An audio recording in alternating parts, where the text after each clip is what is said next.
Hello friends, welcome to my YouTube channel 10th math expert classes 0.3। तो कैसे हैं आप सभी लोग। उम्मीद करते हैं कि आप सभी लोग बढ़िया होंगे, स्वस्थ होंगे, मस्त होंगे और अपने अपने तैयारी में व्यस्त होंगे। तो चलिए लेते हैं आज माँ सरस्वती का नाम और आज का सेशन स्टार्ट करते हैं। आज का सेशन में हम लोग पढ़ने वाले हैं class 10th science chapter 4। Chapter 4 में क्या है, कार्बन एवं उसके यौगिक। तो चैप्टर 4 में हम लोगों ने ऑब्जेक्टिव क्वेश्चन पूरा कर लिया था, ठीक है। वो भी जो हम लोग देखने वाले हैं वो है शॉर्ट आंसर क्वेश्चन। इसमें 2 या 3 मार्क्स का क्वेश्चन पूछा जाता है, ठीक है। तो इसमें जो है पहला क्वेश्चन क्या है, आप लोग देखिए। इसमें पहला क्वेश्चन इसमें दिया हुआ है कि श्रृंखलन किसे कहते हैं, किन्हीं 2 तत्वों का उदाहरण दें जो श्रृंखलन द्वारा यौगिकों का निर्माण करते हैं।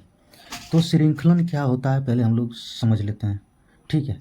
तो इसका एक बार पहले इसका आंसर पढ़ लेते हैं कि क्या दिया नहीं दिया, आपको भी समझ में आ जाएगा और उसके बाद फिर आपको बढ़िया से समझाया जाएगा। कार्बन परमाणु में कार्बन के ही अन्य परमाणुओं के साथ आबंध बनाने की अद्वितीय क्षमता होती है, जिससे बड़ी संख्या में अणु बनते हैं। इस गुण को श्रृंखलन कहते हैं। इसमें क्या कह रहा है कि इसमें जो होता है, देखिए ये CH2 जो है, CH3 के बाद CH2, फिर CH2, इस तरह करके फिर CH2 करके CH3, इस तरह करके हम एक बहुत बड़ा श्रृंखलन बना सकते हैं, ठीक। एक बहुत बड़ा यदि श्रृंखलन बना सकते हैं तो इसको जोड़ने वाला कौन है, तो ये जो है सिंगल बॉन्ड है। इसको हम लोग बोलते हैं सिंगल बॉन्ड। इसको सिंगल बॉन्ड बोलते हैं। तो इसी को ही यहाँ क्या बोला गया है, आबंध बोला गया। परमाणु के जो आबंध है, परमाणु की यदि बात करें तो कार्बन का परमाणु संख्या होता है 6, ठीक है। उसमें उसका वैलेंस इलेक्ट्रॉन जो होता है वो होता है 4। तो इसमें सब 4 कंप्लीट करने के लिए इसमें एक श्रृंखलन में इसको लगाया गया। तो वही बोला है कि कार्बन के परमाणु में कार्बन के ही अन्य परमाणु के साथ आबंध, कार्बन के ही अन्य परमाणु के साथ है। एक कार्बन है यहाँ, फिर दूसरा कार्बन से जुड़ रहा है, फिर दूसरा कार्बन से, तो कार्बन से ही जुड़ रहा है। उसी के आबंध में बनाने का अद्वितीय क्षमता होती है, मतलब अनेक बनाने की क्षमता इसके पास होती है, जिससे बड़ी संख्या में अणु बनते हैं। और बड़ी संख्या में अणु बनते हैं जिसमें हाइड्रोजन पूरा लगाया जाता है उसमें, ठीक है। इस गुण को ही श्रृंखलन कहते हैं। जैसे हाइड्रोजन तथा कार्बन, ये हाइड्रोजन कार्बन का जो संबंध होता है इसी को आबंध कहा जाता है, ठीक है। तो इसमें पहला क्वेश्चन हम लोग का ये हो गया। अब दूसरा क्वेश्चन में क्या दिया हुआ है, दूसरा क्वेश्चन में इसमें दिया है कार्बन के गुण धर्म कौन से हैं जिनके कारण हमारे चारों ओर कार्बन यौगिकों की विशाल संख्या दिखाई जाती है। अब इससे हम लोग क्या समझेंगे कि कार्बन के कोई 2 गुण धर्म दिखाना है, 2 गुण धर्म दिखाना है जिनमें हमारे चारों ओर जो कि वो विशाल संख्या में कार्बन ही हमें नजर आते हैं। तो उसमें देखिए पहला इसका हो जाएगा कार्बन यौगिकों में श्रृंखला गुणों का होना।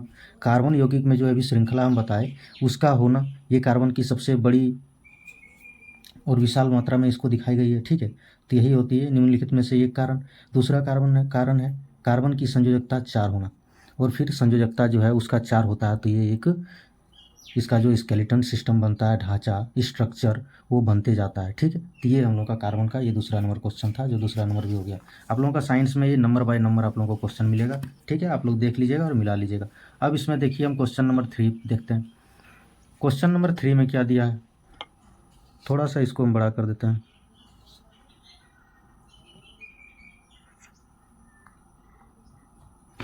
क्वेश्चन नंबर 3 आप लोग देख सकते हैं। आप अपरूपता किसे कहते हैं, ठीक है। तो अपरूपता जो होता है, जब कोई तत्व प्रकृति में विभिन्न भौतिक गुणधर्मों के साथ विभिन्न रूपों में पाया जाता है तो इस घटना को अपरूपता कहते हैं। कार्बन के 2 अपरूपता हीरा और ग्रेफाइट, ये अपरूपता का जो है एक 2 उदाहरण दिया हुआ है, ठीक है। तो इसमें अपरूपता क्या होता है, तो एक भौतिक गुणधर्म होता है जिसमें विभिन्न रूपों में पाया जाता है, ठीक है। और ये प्रकृति द्वारा देन है, ये प्रकृति की देन है, ये मानव निर्मित नहीं, ठीक है। इसलिए इसको अपरूपता कहा जाता है। इसका हम लोग रूप सिर्फ बदल सकते हैं, लेकिन इसको हम लोग अपने से बना के ओरिजिनल नहीं बना सकते, मतलब प्रकृति जैसा ये नहीं हो सकता, ये इसके कहने का मतलब। तो ये हम लोग का 3 नंबर हो गया। 4 नंबर में क्या दिया है, समजातीय श्रेणी किसे कहते हैं।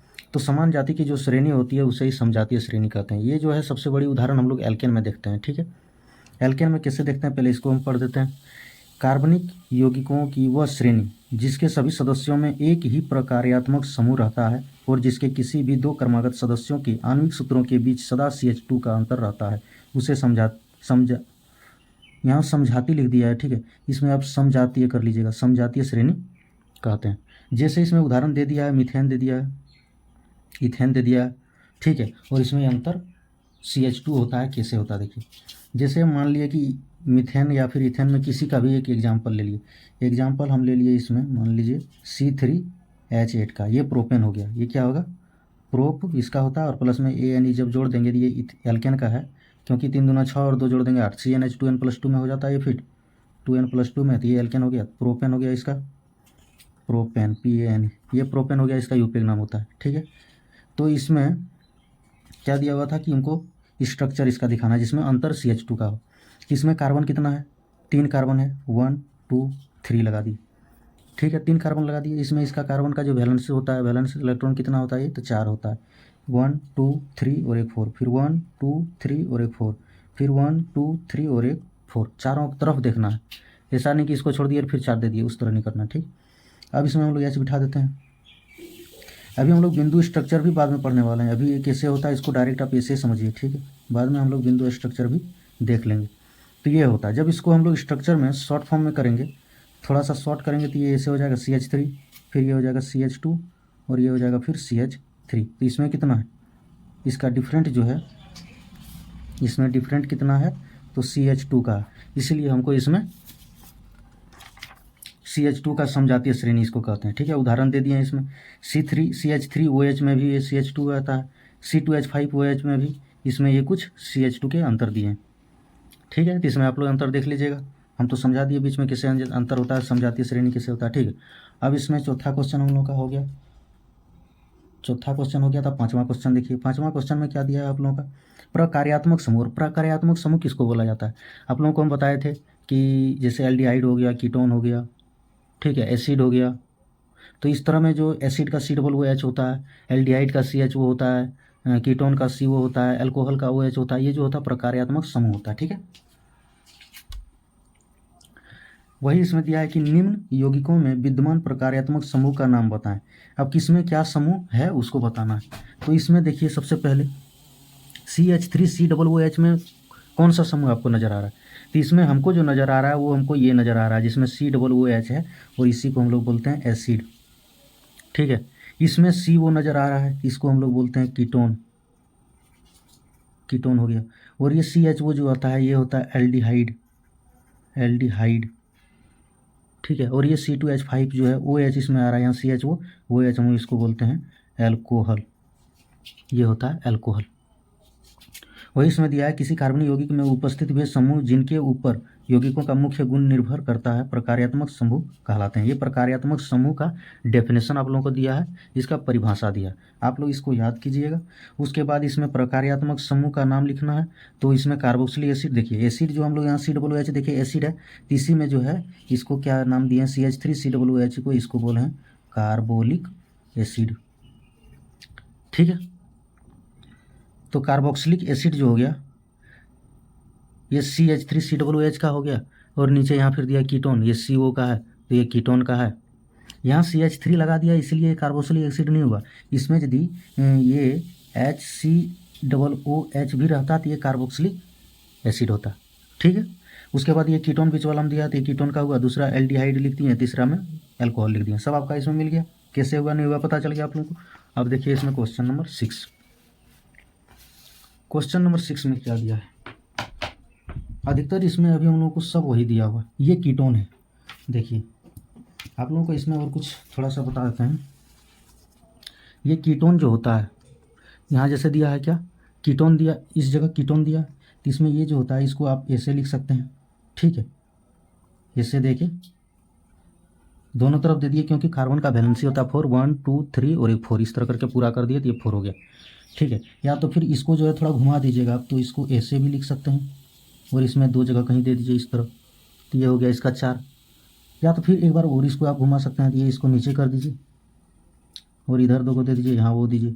क्यों वो दिया जाता है यहाँ डबल बॉन्ड, क्योंकि इसका वैलेंस इलेक्ट्रॉन जो है वो 8 है, वो इसके साथ ये साझा करता है 2 डॉट को, तो यहाँ इसका वैलेंस इलेक्ट्रॉन 6 में, जैसे ये ऑक्सीजन का होता है 8, तो इसमें 2 और 6 होता है। ठीक है, तो 6 जब होता है तो इसमें 2 इलेक्ट्रॉन को ये गेन करता है। ठीक है, 2 इलेक्ट्रॉन को ये लेता है, क्योंकि ये अपना वैलेंस को पूरा 8 बनाने के लिए, यहाँ 2 4 2 6 और 2 8, इससे 2 ये साझा करके इसको पूरा करने के लिए यहाँ डबल बॉन्ड लगाया जाता है। ठीक, बाद में इसको और थोड़ा डिटेल बताएंगे, अभी यदि उतना पता नहीं चल रहा है तो कोई बात नहीं है।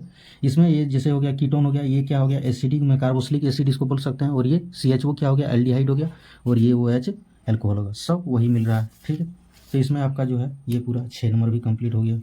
कैसे हुआ नहीं हुआ बता दिए। अब 6 नंबर के बाद आप 7 नंबर देखिए। 7 नंबर में क्या दिया हुआ है इसमें, नहीं तो फिर इसमें क्या करते हैं, वीडियो थोड़ा बड़ा हो जाएगा, ठीक है। अब जो स्ट्रक्चर वाला होगा इसमें, ये स्ट्रक्चर वाला को हम आप लोगों को नेक्स्ट वीडियो में बना देंगे, ठीक है। वीडियो तो यदि आप लोगों को वीडियो अच्छा लगे तो लाइक शेयर कमेंट जरूर कीजिएगा, ठीक है। अभी के लिए इतना ही, थैंक यू।